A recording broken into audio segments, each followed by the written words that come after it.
उन्हाळ्याच्या सुट्टीसाठी मी आली आहे माझ्या मामाच्या गावाला.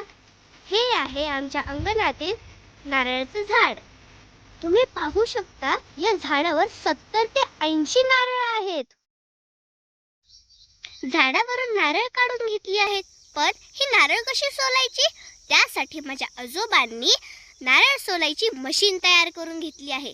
चला मी तुम्हाला दाखवते की नारळ कसे सोलतात. हे आहेत माझे आजोबा, ज्यांना सगळे बापू म्हणतात.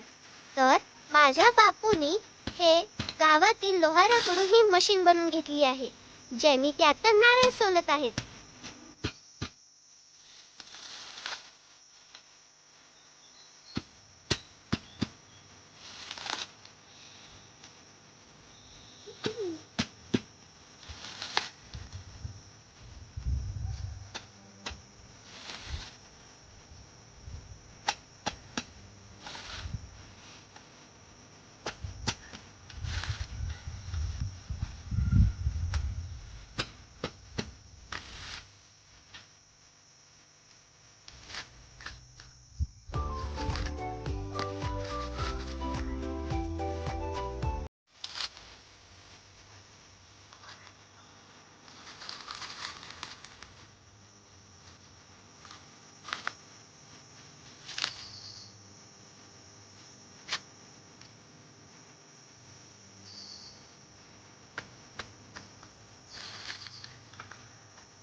अशा पद्धतीने आमचं गावठी जुगाड आहे नारळ सोलायची.